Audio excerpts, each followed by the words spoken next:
السلام علیکم دوستو، میرا نام ہے شاہد شاہ نواز اور آپ دیکھ رہے ہیں شاہد شاہ نواز یوٹیوب چینل۔ آج اردو زبان کے باکمال شاعر عبید اللہ علیم کو شاعری کے شائقین سے بچھڑے ہوئے 22 برس مکمل ہو گئے ہیں۔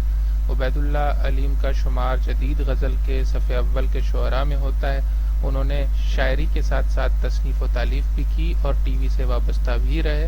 عبید اللہ علیم کی 22ویں برسی کے موقع پر ہم ان کی کچھ شاعری اپنے ناظرین و سامعین تک پہنچانا چاہتے ہیں تاکہ آپ کو بھی علم ہو سکے کہ اردو زبان میں عبید اللہ علیم نے کیسے کیسے زبردست اشعار کہے ہیں۔ جی جناب، تو عبید اللہ علیم کی جو پہلی غزل ہمارے سامنے آئی ہے وہ ہے وحشتیں کیسی ہیں خوابوں سے الجھتا کیا ہے، ایک دنیا ہے اکیلی تو ہی تنہا کیا ہے، داد دے ظرف سماعت تو کرم ہے ورنہ، داد دے ظرف سماعت تو کرم ہے ورنہ،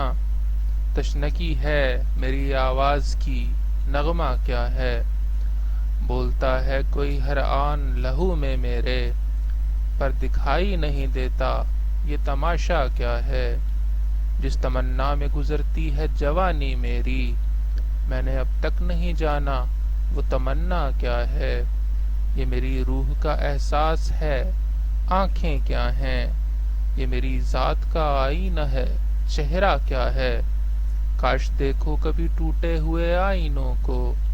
دل شکستہ ہو تو پھر اپنا پرایا کیا ہے،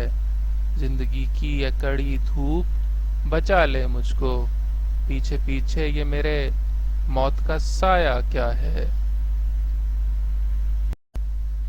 ایک اور غزل ہے جی عبید اللہ علیم صاحب کی۔ عذاب آئے تھے ایسے کہ پھر نہ گھر سے گئے، وہ زندہ لوگ میرے گھر کے جیسے مر سے گئے، ہزار طرح کے صدمے اٹھانے والے لوگ، نہ جانے کیا ہوا ایک آن میں بکھر سے گئے، بچھڑنے والوں کا دکھ ہو تو سوچ لینا یہی کہ ایک نوائے پریشاں تھے رہ گزر سے گئے، ہزار راہ چلے پھر وہ رہ گزر آئی، کہ ایک سفر میں رہے اور ہر سفر سے گئے، کبھی وہ جسم ہوا اور کبھی وہ روح تمام، اسی کے خواب تھے آنکھوں میں ہم جدھر سے گئے، یہ حال ہو گیا آخر تیری محبت میں کہ چاہتے ہیں تجھے اور تیری خبر سے گئے،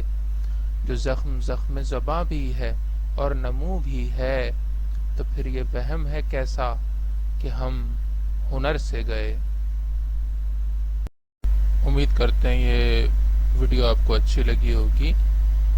ویڈیو کو شیئر کیجیے گا، لائک کیجیے گا اور چینل کو سبسکرائب کرنا مت بھولیے گا۔ والسلام علیکم ورحمۃ اللہ وبرکاتہ۔